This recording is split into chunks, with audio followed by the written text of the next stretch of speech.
Yo, what up? This is your Cosmic Homegirl, and I'm doing a forecast for all of us for the week beginning March 22nd of 2020 and ending on March 29th of 2020. I hope everybody is safe out there, and I hope you are keeping yourselves entertained during this crazy time with all this quarantine madness and all this stuff. And shout out to all the quarantine and chill boos out there. You guys are all booed up in quarantine together. Hopefully nobody's getting on each other's damn nerves. All right. If you guys follow me on Instagram, I posted in my stories. If you guys are old school heads and you remember the Fresh Prince of Bel-Air, there was an episode to where there was an earthquake. Will had just started dating this new girl who was Tisha Campbell, the one that played Gina on Martin. And they were like stuck down there during this earthquake. And it's like they just, I don't know, her true self just showed, and he was not liking it. They weren't liking who they really were once they were like stuck together. And that just reminded me of like, hey, some of you guys who have a new boo, if you're quarantined together, you know, maybe you might start to see each other's true colors. I'm just saying. But anyway, I hope everybody is doing all right out there. And Saturn just entered into Aquarius, and Saturn will be in Aquarius for several months, and then it'll go retrograde back and finish some business up in Capricorn, and then it'll go back into Aquarius in December and be there until 2023. So we are getting a taste of what 2021 to 2023 is going to be like, just barely stepping into that. And I did post some stuff too. I do have an Instagram highlight reel. Is that what you call it? Like the highlights, you know, little circle thing or whatever. That is specifically about Saturn and Aquarius. And I have one also about Uranus and Taurus, and like some interesting facts about the last times that these planets were in these signs. Because, you know, all the planets, and the sun and the moon and asteroids, they all move through the zodiac at their own speed, at their own orbit. And, you know, they go round and round in cycles. And so we can see when the cycles repeat themselves, when they come back around again, we look at the last time they were back this way and, you know, what was going on in the world collectively at those times. And it's very interesting to compare, and also to give us a little bit of insight into what we may expect, you know, this time around currently when this cycle is going on. Like, for example, Saturn and Aquarius, well, what we're already seeing is a social distancing thing.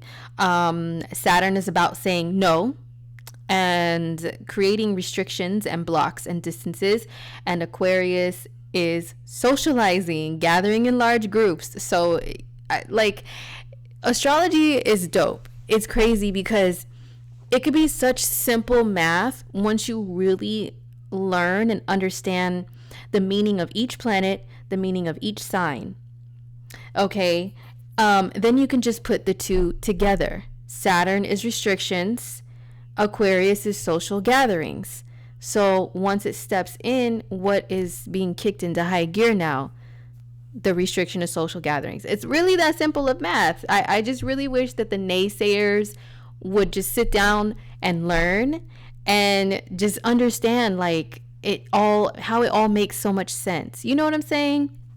But maybe we might see more people stepping up and sitting down and learning, because Aquarius is one of the signs that rules astrology, and Saturn is the planet of sit your ass down and learn something. You gonna learn today is totally a Saturn term. Okay, it's something that Saturn says. You gonna learn today, because Saturn is also about big lessons, you know. Saturn and Uranus are squaring each other, and they're going to be squaring each other for a hot minute. Because if we look, you know, here's Saturn in Aquarius, and then Uranus is at the early degrees of Taurus. Now, these are both fixed signs. That means they are 4 signs, you know, they're usually like 4 signs away from each other, or they're opposing each other, like either 6 or 4 signs from each other, right? So either opposing or squaring, angling at a frustrating angle, which creates some sort of tension between the two planets. So they will be actually squaring each other for a minute. I would say up until June. And then Saturn, yeah, up until June. And then in July, the square is going to dissipate. I'm just being a nerd and looking ahead, you guys. Yeah, the square will just start to dissipate in the summertime. So for all the stuff that's going on right now, we will more than likely see them clearing up completely in the summer. Okay, for those who want to know, I thought I would address this stuff first because of all the stuff going on. I haven't got a chance to really dive super duper deep into the transits and picking at them that much, but just on the surface, from what I could see, with Saturn and Uranus squaring each other, and then Saturn being in Aquarius, restricting social gatherings, and then going retrograde and coming back out of Aquarius in July. And then it's back in Capricorn, and Uranus is in Taurus. So these two planets are no longer squaring each other. They're no longer both in fixed signs. They're going to be both in earth signs, working together to restructure and rebuild the things that were going on that started this whole thing in the months of February and March. Okay, they're going to be revisited, revised. The government's going to start to restructure itself, because retro means is redoing, going back over things, and Capricorn is the government and corporations and businesses. So businesses can start to restructure and reform, and so can the government. All right, so that's going to be going on like during the summertime. So we do have at least a couple of months to work out this whole social distancing crap. Saturn goes retrograde in May, and at that time we will begin to see some things like ease up more, and you know, the government, which Saturn rules as well, will start to be like, let's take another look at this whole social distancing thing, and like, you know, go back over all of that stuff and maybe like relax more. Okay. I do see that in the month of April, all this stuff can kind of come to a head a little more, and I will try my best to get an April forecast out, but you know, with all this quarantining crap, I don't always have access to Wi-Fi, unfortunately, and therefore it's going to be not always the easiest for me to like just do and upload videos during this time. But you know, just a sneak preview right now, in the month of April, we will have Jupiter and Pluto in a conjunction with one another in the sign of Capricorn. And Capricorn, once again, it rules the government and all the systems that they implement and that they enforce. And Pluto is destroy and rebuild. And Jupiter expands what it touches and grow, you know, it can exaggerate things. So Pluto can also rule fear and purging out of things. And Jupiter, once again, if it touches Pluto, the planets are literally not touching each other. We all know that here, right? It's just that they're both in the same sign at the same degree. So they're angling each other. So that causes a certain energy too. Like Jupiter grows the energy of Pluto bigger, and Pluto could be fears. And then the sun is in Aries, and Aries is ruled by Mars, the planet of war and aggression, and Aries and Mars rule weapons and blood and just being angry and fighting, you know. And so that energy makes a challenging aspect to Capricorn, where Jupiter and Pluto are at. So like mid-month, it looks like there could be some things that kind of like, you know, things could kind of flare up, because this is heat. It's Aries, it's ruled by Mars, and it's the sun in Aries, so it's like rawr, you know. So things can kind of escalate a little bit, and we can have a time of more challenge to the government from people that, in Aries energy is I am, right? It's my identity, my people, me, and I'm looking out for mine, and you know, loading up my weapons and all that stuff. So I don't know if they're going to do that whole martial law thing, you guys, but they could, or people could just want to take things into their own hands during as Aries season, meaning the sun in Aries progresses, you know. And also mid-month, we're going to have Mercury enter Aries. The sun's going to be in Aries, squaring Jupiter, squaring Pluto. People may be over exaggerating stuff. And then our thinking and our communication is Aries, which is like me, myself, and I, and mine, and I gotta defend, let's fight, and Mercury does rule the hands, and when it's in Aries, that could be people wanting to throw hands, literally. And then it'll be in a conjunction with Chiron, which is not shown here, but I know that Chiron is going to be somewhere around like 5-6 degrees maybe of Aries during this time. And so Mercury conjunct Chiron and Aries, that could be people being feeling very hurt, like feeling very sensitive to about their own suffering or the suffering of their own people, whoever you feel like your people are that you need to protect. So that's why I feel like mid-month there could be like a climax to things. We could go through a little bit more of a rough patch, you know what I'm saying? But then after that, I think things will start to get a little better, especially as the sun goes into Taurus, which is a more calm, earthy energy. Venus and Mars are going to trine each other, and Mercury, Venus, and Mars are in good aspect to each other. So I think in the month of April, it's like there's going to be a buildup, and then a rah somewhere around here in the middle, and then okay, we're going to start to kind of get over that, and then maybe a little bit of rah again when the sun is in a conjunction with Uranus, which is radical energy, and then Mercury is squaring Jupiter and Pluto, which could be thinking, and communication could be like more intense and a little more angry and stuff. And then we have that full moon in Taurus, which rules our money and our resources, conjunct Uranus, which is calling for great radical change and maybe rebellion.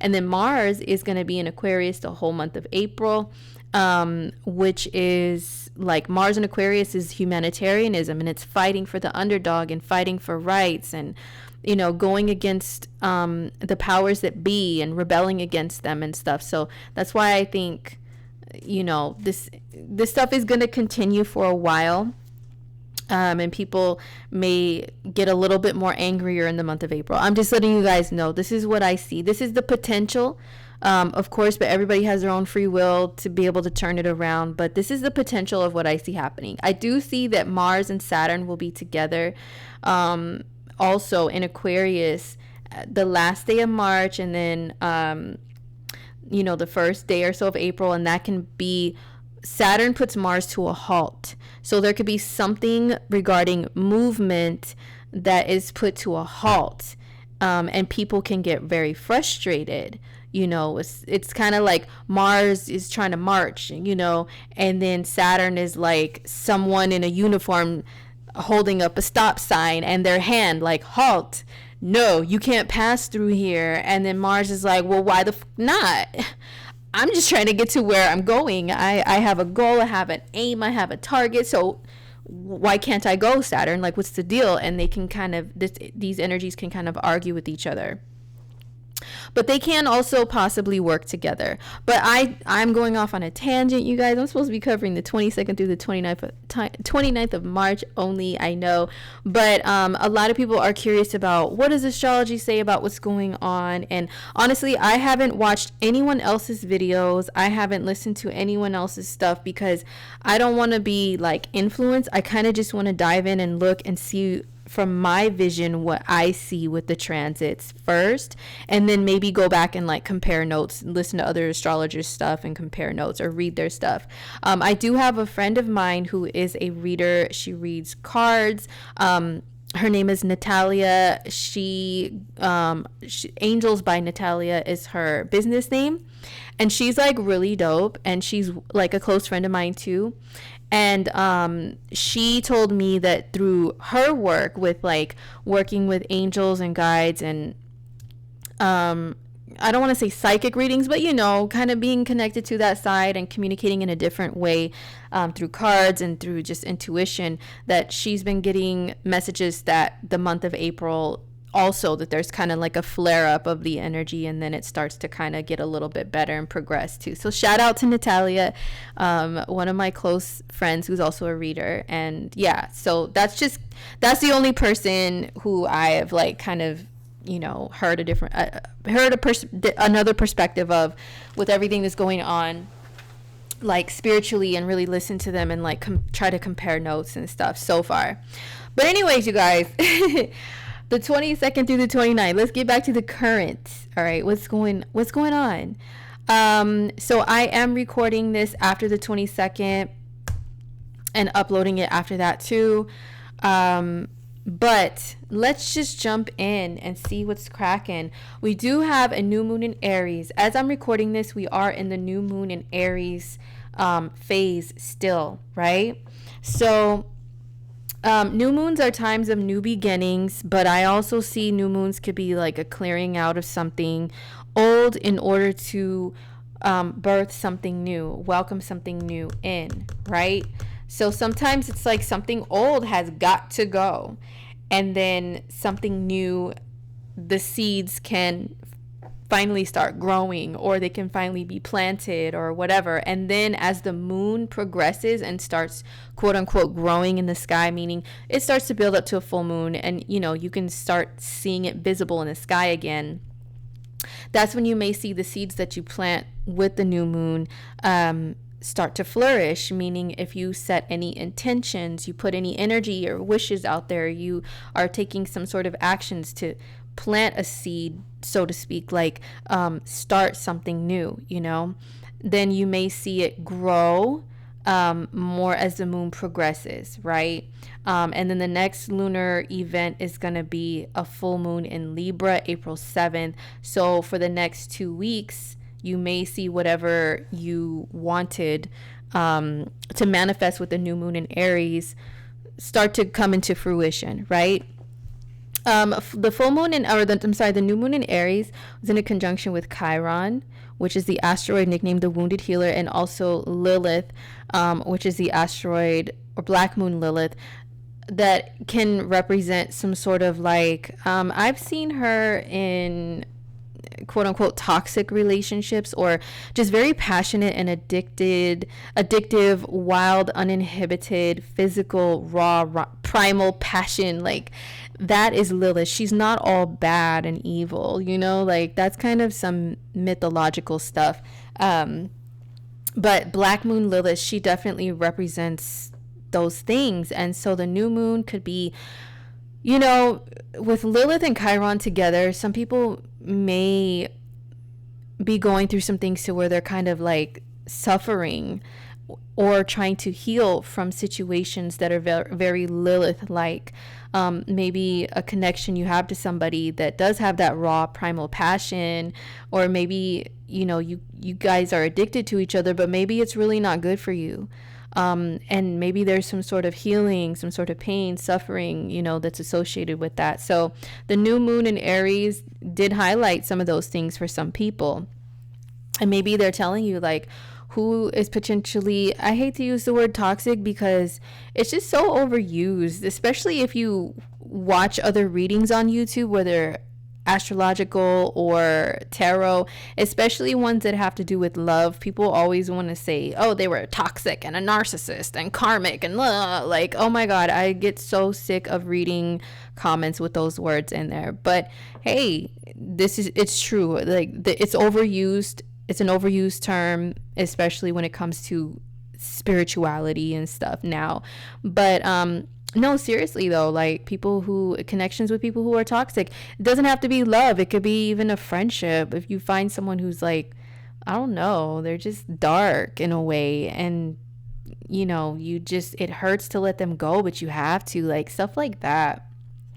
The new moon could have highlighted that and helped you to see how to let that go. But anyway, Aries energy in general is about yourself, like I am, so some people could be thinking about things like this, like, who am I? Like before I was, say, like you're really addicted to someone, right?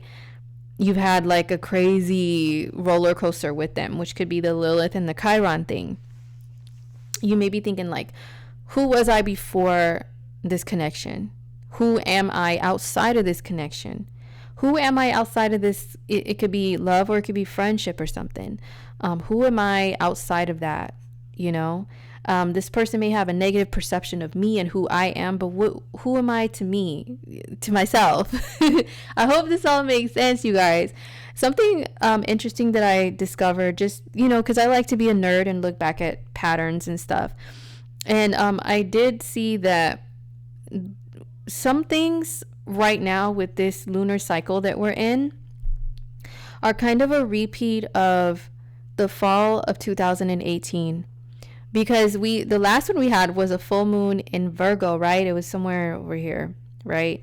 The beginning to middle of March, full moon in Virgo, and it was at 19 degrees. And I did look back to the fall of 2018, and there was a new moon in Virgo, and it was like around the same degrees. And then there was a full moon in Aries, which was in the early degrees.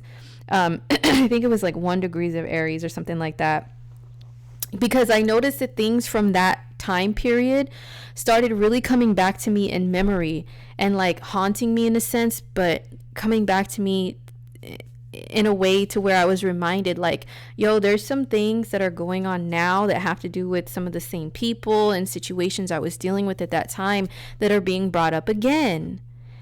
And what from the past, astrologically, it can show that. And yes, it is the lunar cycles. And that I even looked ahead, to next month, and the month of April, and even the full moon in Taurus in the fall of 2018 was in the early degrees and in a conjunction with Uranus. And next month, the full moon in Taurus, same thing. So there's some things from during that time period that are being brought back for maybe some more changes, some more adjustments to be viewed from a different perspective, perhaps, So if anybody out there can actually remember that time period and what was going on, it's very interesting. Maybe some of those things are being revisited for you right now.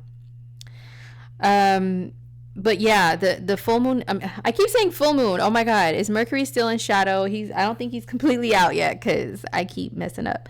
But excuse me. Yeah, we're seeing the new moon in Aries. It could be about who you are, your identity, how you define and identify yourself, and how proud you are of that, and how you present that. And if there's any challenges to it from other people, what can you do to set them straight? And things like that, individualism, wanting to just be an individual, blazing your own path. There could be some things that come up with that too, right? Okay, so that's what you can look at with the new moon in Aries. Okay, so that's on the 24th. On the 25th, this is when the sun is in a conjunction with Chiron. So they are both at 5 degrees of Aries on the 25th of March. Okay, so the sun conjunct Chiron in itself, the new moon was in a conjunction with it, and the sun continues to progress and be in a conjunction too. And the sun is highlighting Chiron themes, which are where you're wounded and where you're trying to heal from those wounds and where you've suffered. It's kind of like having a bruise, and like you're trying to let that bruise heal, right? But then somebody's dumbass runs into you, or your own dumbass runs into something in that same spot again. It's like, and then the bruise is it's activated again. It hurts again, Or you have a wound that you cover with a Band-Aid, and it's healing, and then somebody or something rips it off before it's all the way healed, and then it's bleeding again because you ripped the damn scab off too, So it's now I got to start over again with healing this thing, and the scar could become deeper if I don't just let it heal all the way. So Chiron can be that, but it's more energetically, emotionally, your experiences. So the sun highlights that. And so there are some things, some areas of life to where we could be wounded, or, we're trying to heal, and the sun is really highlighting that. And wherever Aries is in your chart, depending upon your rising sign mostly, but it could also be your sun sign too, but mostly the rising sign, wherever Aries is at, whatever area of life Aries rules for you, is where you can be experiencing something like that. For me, my rising sign is Scorpio, and this is being activated right now, and this is the 6th house of work and jobs and health. And yeah, there's a lot of job stuff that's just coming up for me, that yes, I did have to have a moment of a little bit of tears and frustration, regarding some job things. Especially it's due to all this whole like virus situation and shutdowns of everything. Like I did have a little moment, a little chironic moment here, of a couple little tears, but I am trying to see how I can heal the situation. What can I do? What's my next moves? You know what I'm saying? So, Chiron isn't just all just like you're just gonna cry and suffer and be in so much pain, like, and that's it. It's not that. It's called the wounded healer for a reason, So, yeah, just look to where the sign of Aries is in your chart and what it rules for you. But the Sun conjunct Chiron, people could be like mad sensitive on the 25th. Just a fair warning about who they are, their identity, their race, their ethnicity, their country of origin, their culture, their background, their family history, who their people are, whatever status they claim, whatever their orientation is, whatever that they say, I am blah, blah, blah, blank, blankety, blank, blank. Whatever follows the I am, people could be super sensitive about, okay? So it's not a good day for like yo mama jokes or like racial stereotype jokes or any of that stuff on the 25th. Trust and believe. So on the 26th, the moon moves into Taurus. A lot more mellow energy, the moon in Taurus. But as I always say every month, because the moon goes into every sign at least once a month. While we have Uranus, which rules erratic energy, erraticism, it's like bzz, like shocks of lightning and electricity is Uranus. While we have Uranus in Taurus, moon in Taurus is not as like chill and relaxed and as it usually is. This could be nervous energy. Taurus rules our resources and security, especially financial and material security. So we could be anxious and nervous about our security.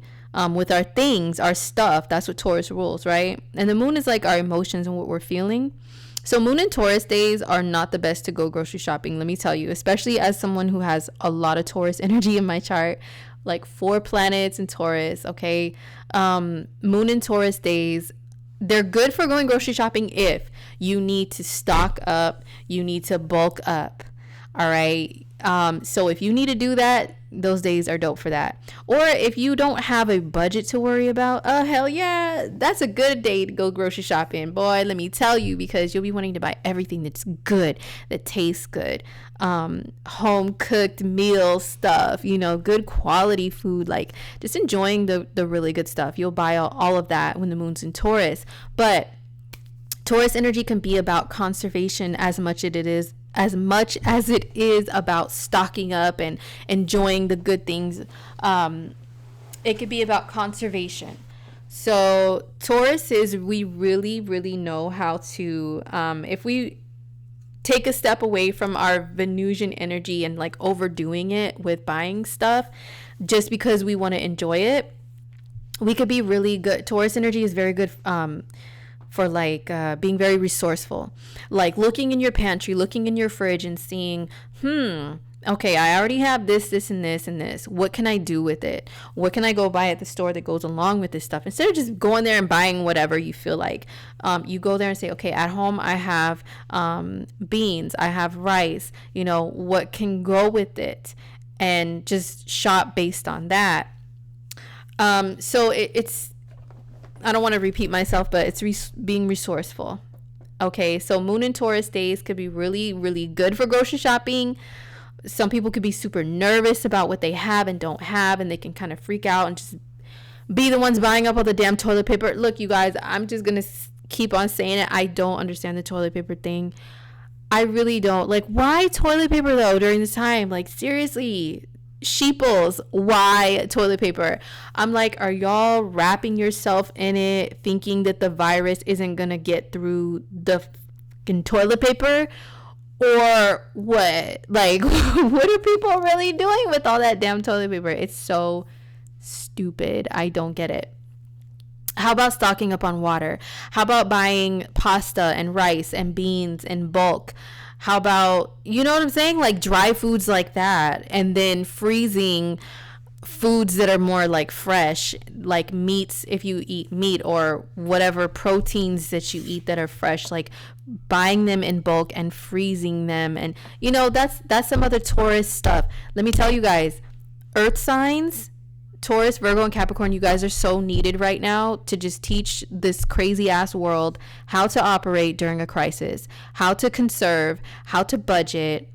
You know what I'm saying? Like, we are so needed right now, earth signs. And also, if you have any outer planets in Capricorn in your chart, the Uranus in Capricorn, Neptune in Capricorn, Saturn in Capricorn generations, like the mid to late 80s to the early 90s, you guys are really needed also to show everybody how to capitalize off of this whole crazy thing and still be able to run businesses that are outside of punching a clock every day. Because that generation, you guys are the creators of all of that stuff, okay? Of like making YouTube into a business, making any social media into a business, creating any online businesses. That stems from you guys. So you guys are really needed. Like, I'm probably gonna make like posts about this, but anyway. So back to the moon in Taurus. It is a smoother, more calm energy, except at first when it steps in the sign because of Uranus, right? So people could be freaking out about, oh, we don't have this, we're out of this, we're almost out of this. Oh my God, we're halfway out of this, but we need more. So just be aware of that energy on the 26th. And then on the 27th, it starts to it clears away, and also it'll be squaring Saturn on the 26th too. Sorry, I don't have the Rona, you guys. I swear. I've had the same little like cough here and there for like a month, and it's because Mercury is conjunct Neptune in Pisces, and I am a Pisces, and I have sensitivities to a lot of things, okay? But anyway, the moon will be conjunct Uranus and square Saturn. Saturn is about, it can on the negative side bring fear, especially fear of lack, and Saturn can starve. The moon is about comfort and security. Saturn squaring the moon can starve the comfort and security of the moon. Then it's conjunct Uranus, which can make you freak out emotionally and think, oh my God, we're going to be lacking or starving in this, that, or the other. What are we going to do? So that can be a challenge on the day of the 26th, okay? So on the 27th, we've got Venus making a trine aspect to Jupiter, which is dope. This is good energy. Venus is in Taurus. Venus rules Taurus. And Taurus, once again, is about our resources and stuff, our material wealth and our enjoyment is Venus. Enjoyment of the material physical world, so on that day, the moon and Venus are together in Taurus, so it may be a little difficult still to be reasonable and resourceful with things, because moon and Venus together, she just wants to splurge, she wants to enjoy the Venusian things in life. So once again, if you are not someone who has a strict budget, this is dope energy to just escape all the madness and still feel like you have things. You have things that you enjoy. You can enjoy good food. You can enjoy like things that feel good, smell good, taste good. You can indulge, right? That's Venus and the moon together, indulging.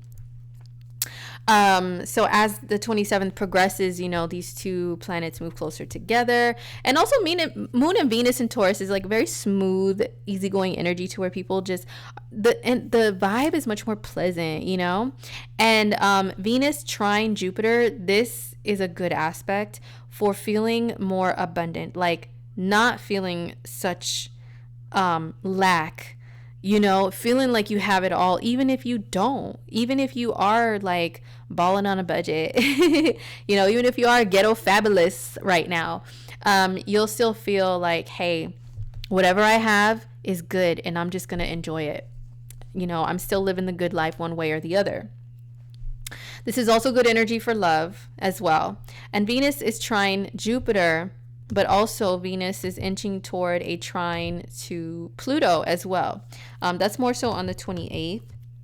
The moon and Venus are together exact on the 28th. And they will both make trine aspects to Pluto as well, which, once again, this could be good. This could be like something transformative, when it comes to emotions, love, your financial situation, maybe just feeling better about it if it's not that great, making some things happen, really believing and having faith in good things happening, and like making the moves that are maybe drastic, which is Pluto. You may have to get rid of some things, or really change some stuff like in a deep way, but it's good energy. It's good energy, right? Okay, so that's on the 28th. The moon is also trine Venus, the moon is with Venus, and the moon will also make a trine aspect with Mars on the 28th as well. So good energy on the 28th. We still have the sun in Chiron, kind of hanging around, making people maybe feel like a little woe is me. Mercury is in Pisces, and now he's inching towards Neptune even closer. So that is kind of like the sob story energy, victimhood, stuff like that. But on the 28th, we also have the moon moving into Gemini. It's going to be in like cool, chill Taurus, kick back Taurus, just, so the weekend could be like, hey, I don't mind being at home. You know what I'm saying? Some people might be all comfy and cozy with the little quarantine boo, on the 28th, because of the moon and Venus together in Taurus. This is really good energy for that. Like, let's just chill and like eat some chocolate and, watch little movies and Netflix and all that stuff. And then the moon shifts to crazy Gemini. The moon makes a good aspect to Saturn on this day. This is very mental, logical energy. This is like, let's kind of philosophize things and look at things from a different perspective and debate and talk about them constantly. What's going on in the world. Aquarius energy could be very like conspiracy theorist, and Gemini is very curious and wants to think about and talk about everything, right? So these planets making a good aspect to each other can bring those conversations out more on the evening of the 28th. But the moon in Gemini is going to be there for the next couple of days, and the vibe is a lot more talkative. So people will be wanting to talk more about what's going on in the world, what's going on the news, and flipping back and forth between this, social media platform, that publication, just wanting a lot of information and regurgitating a lot of information too. So, but Gemini energy could be like mad surface level, and just take a couple words and then piece them together as something that they came up with, and then like run with that, and then regurgitate that and spread that around like, oh yeah, I heard blah blah blah blah, but they don't even have all the details. So just be mindful not to do that, okay? Especially about any really important news that's going on that has to do with people's health and well-being and finances and stuff. But this could be a very chatty, gossipy energy, the moon in Gemini, but it also lightens the mood. I actually love moon in Gemini days. I think I tell you guys this every month. I'm a Taurus. We are creatures of habit and repetition. So if you guys always hear this from me, then my bad. But moon and Gemini days, I love them because it brings more lightheartedness to the table, jokes and memes, and just, I don't know, people don't really take things all up the butt like they usually do. People may want to play pranks on each other, and they actually find them to be funny and not like be so uptight. You know what I'm saying? Like I like moon and Gemini days for that. It's like very jokester energy. Good days to like watch comedy, or just be little comedians yourself, or now people watch like TikToks and stuff like that, people being goofy and acting a fool on those. So yeah, good day for enjoying stuff like that. Probably won't be able to put your phone or your devices down, and won't be able to stay off of social media. The days of the moon is in Gemini. So the moon is in Gemini through the 31st. I'm only covering through the 29th. So that's it, you guys. Thank you guys for tuning in and watching. I know my mood is just not in the most joking, fun